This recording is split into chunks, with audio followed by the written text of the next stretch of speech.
Bismillahirrohmanirrohim. Assalamualaikum warahmatullahi wabarakatuh. Waalaikumsalam warahmatullahi wabarakatuh. Alhamdulillahirabbil alamin. Semoga kita semua selalu dalam kondisi sehat walafiat. Tetap disiplin menjaga protokol kesehatan di masa pandemi ini. Itu anak-anak, kegiatan pembelajaran hari ini pertemuan pertama ya. Kita akan membahas tentang nilai-nilai Pancasila dalam rangka praktik penyelenggaraan pemerintahan negara. Konsep materinya itu konsep pembagian kekuasaan negara Republik Indonesia. Sebelumnya kita berdoa terlebih dahulu sebelum kita melaksanakan kegiatan pembelajaran hari ini. Marilah kita berdoa bersama-sama.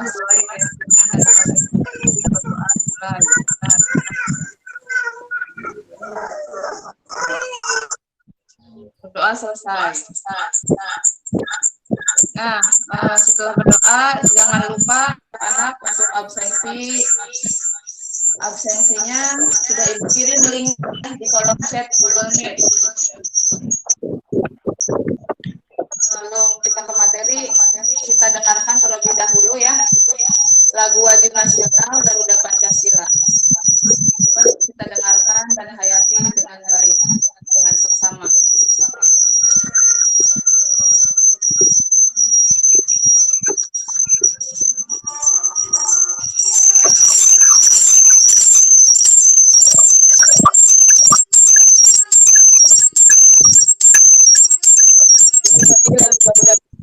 Ya, anak-anak ya.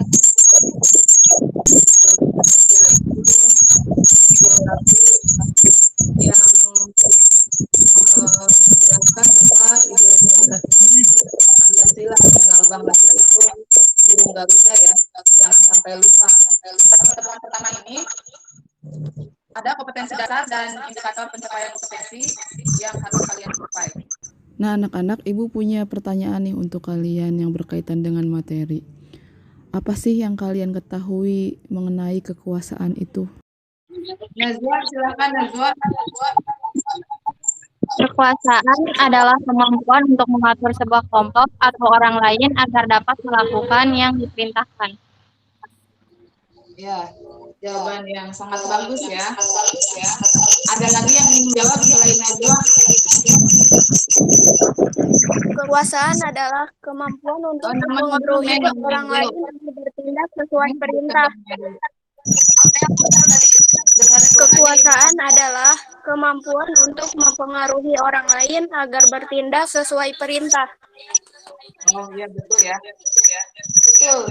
Tadi jawaban Amel dan Najwa sudah tepat bahwa kekuasaan itu tadi yang disebutkan ya. Terus pertanyaan kedua, menurut kalian perlukah kekuasaan dalam suatu negara atau pemerintahan? Perlu nggak sih kekuasaan itu dalam sebuah negara? Silahkan jawab. Saya Bu Tiara Ramjati.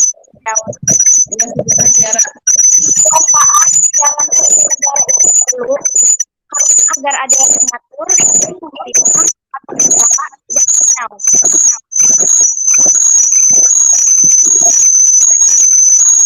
Coba yang lain selain Tiara.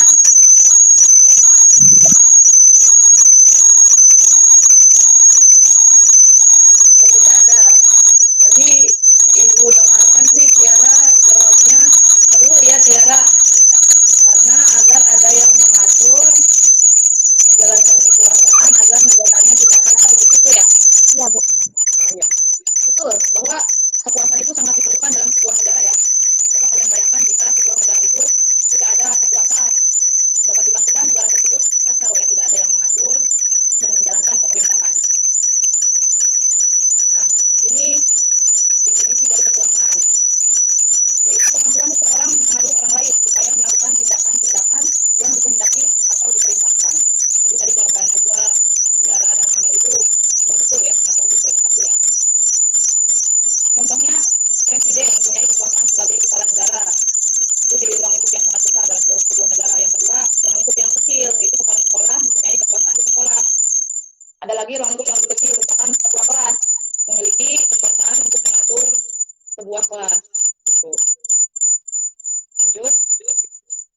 Di Indonesia juga berlaku teori Montesquieu, tapi selain teori Montesquieu, teori John Locke. Kedua teori ini adalah teori tentang pembagian kekuasaan, bahwa kekuasaan itu dibagi menjadi 3.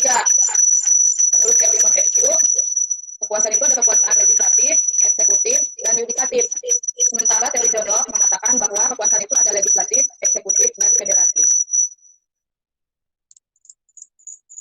Nah, teori trias politika itu kenapa diterapkan dalam sebuah negara atau sebuah pemerintahan? Karena agar pemerintahan itu tidak absolut, penyelenggaraan pemerintah itu tidak otoriter ya, sehingga kekuasaannya dibagi-bagi menjadi beberapa lembaga negara. Kekuasaan dalam pembagiannya itu dibagi menjadi 2, ada horizontal dan vertikal. Kekuasaan horizontal itu berdasarkan fungsinya, sementara vertikal berdasarkan tingkatan dalam pemerintahan. Kekuasaan horizontal ada 6. Nah, coba sekarang Ibu minta tolong pada Amel. Silakan Mel, bacakan tentang kekuasaan konstitutif. Kekuasaan konstitutif adalah kekuasaan untuk mengubah dan menetapkan undang-undang dasar. Lanjut. Kekuasaan ini dijalankan oleh Majelis Permusyawaratan Rakyat MPR. Dasar hukum pemberian kekuasaan ini yaitu Pasal 3 Ayat 1 Undang-Undang Dasar Negara Republik Indonesia tahun 1945 yang menyatakan bahwa MPR berwenang mengubah dan menetapkan undang-undang dasar. Jadi kekuasaan konstitutif itu dipegang oleh MPR ya, wewenangnya mengubah dan menetapkan undang-undang dasar. Nah, di sini kan Ibu sudah mencantumkan link nih. Nanti ini berguna untuk kalian mengerjakan tugas. Nanti cari informasinya di link ini ya. Ini link utama. Nanti sisanya silakan kalian cari di link internet yang lain. Kekuasaan eksekutif. Kekuasaan eksekutif itu menjalankan undang-undang dan menyelenggarakan pemerintahan negara. Kekuasaan ini dipegang oleh Presiden. Dasar hukumnya Pasal 4 Ayat 1 Undang-Undang Dasar Negara Republik Indonesia tahun 1945. Sama nanti cari di sini informasinya tentang kekuasaan eksekutif. Linknya sudah Ibu cantumkan. Kekuasaan legislatif dipegang oleh Dewan Perwakilan Rakyat. Dasar hukumnya Pasal 20 Ayat 1. Kekuasaan atau wewenangnya membentuk undang-undang.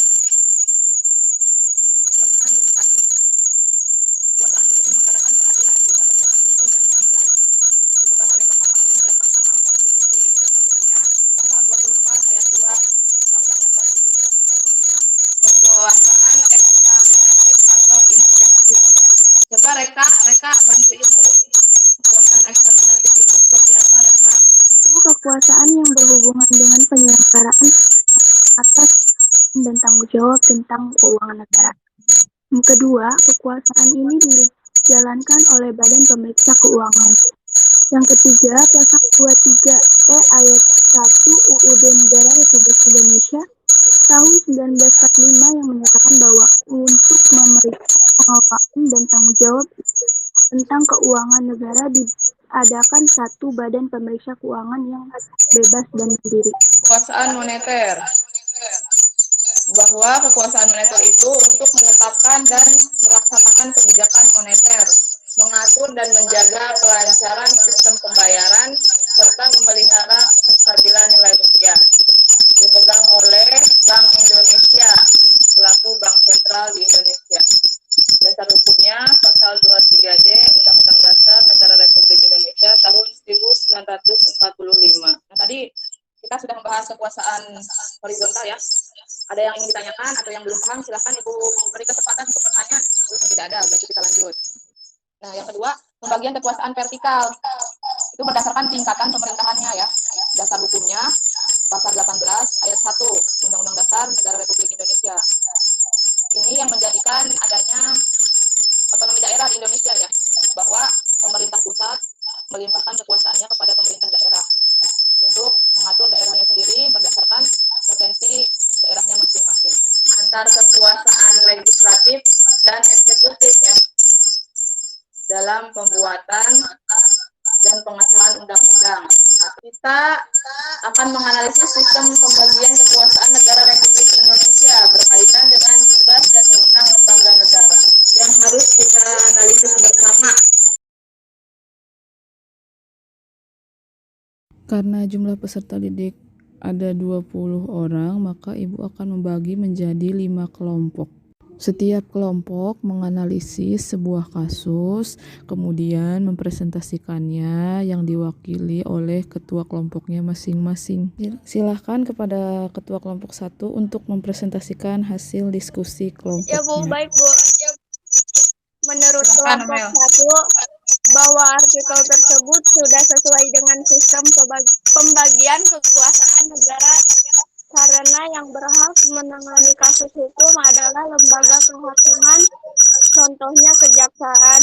Tapi menurut informasi yang kami dapatkan, jika kasus korupsinya lebih dari 1 miliar, bisa dilimpahkan ke KPK, Bu. Coba dari kelompok lain ada yang ingin menanggapi atau memberikan pertanyaan, mengajukan pertanyaan? Silakan. Kalau ada gangguan di mikrofonnya, boleh di kolom chat mengajukan pertanyaannya. Ini kan sesi diskusi ya, jadi setiap orang mempunyai hak untuk bertanya. Setiap siswa berhak juga untuk menyampaikan pendapat. Ini terbuka diskusinya, silakan. Ibu berikan kesempatan. Ini pertanyaan dari Nabila. Bu Nabila mau bertanya, kalau misalkan kurang dari 1 M itu, yang menanganinya lembaga apa, Bu? Oke, sebelum Ibu yang jawab, kelompok 1 dulu deh. Coba jawab dulu. Maaf Bu, bisa diulang tadi pertanyaannya? Pertanyaannya ini dari Nabila. Jika yang dikorupsi itu kurang dari 1 miliar, lembaga apa yang menanganinya? Lembaga kehakiman Bu, contohnya lembaga kejaksaan. Nah, itu jawaban dari kelompok 1 ya. Bahwa jika korupsinya kurang dari 1 miliar, bukan di KPK, tapi di kejaksaan.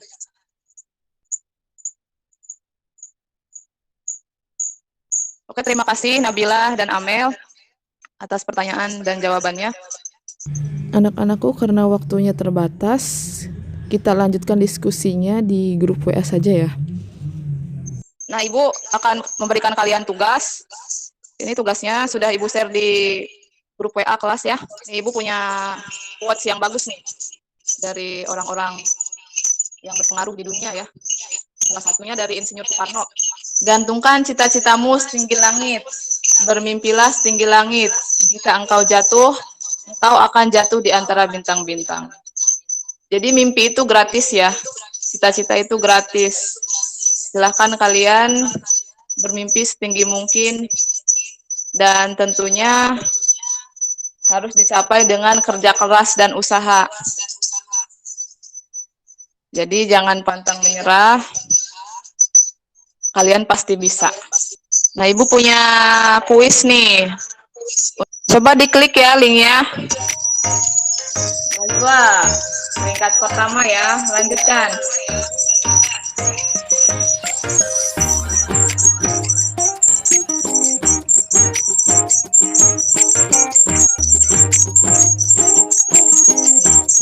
Siti Hamidah, sekarang yang pertama.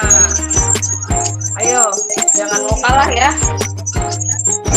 Oke, berarti sekarang ranking 1 diraih oleh Najwa. Selamat ya Najwa alias Zulfa. Terima kasih Bu. Dan yang lainnya jangan pesimis ya. Nanti ada evaluasi pembelajaran di lain waktu lagi. Tetap semangat. Nah, anak-anak, jadi kesimpulan pembelajaran hari ini adalah sistem pembagian kekuasaan negara Indonesia menerapkan teori trias politika yang dikembangkan menjadi kekuasaan horizontal yang terdiri dari 6 kekuasaan dan kekuasaan vertikal. Kekuasaan tersebut diwujudkan dalam bentuk lembaga-lembaga negara yang saling bekerja sama dan saling berkoordinasi satu sama lain. Anak-anak, minggu depan kita akan belajar tentang kementerian negara dan lembaga pemerintah non-kementerian. Silahkan kalian baca-baca terlebih dahulu. Cari informasi sebanyak-banyaknya mengenai materi tersebut. Demikianlah pembelajaran hari ini. Semoga bermanfaat untuk kita semua. Mari kita tutup berdoa bersama-sama. Berdoa dimulai. Berdoa selesai. Wassalamualaikum warahmatullahi wabarakatuh.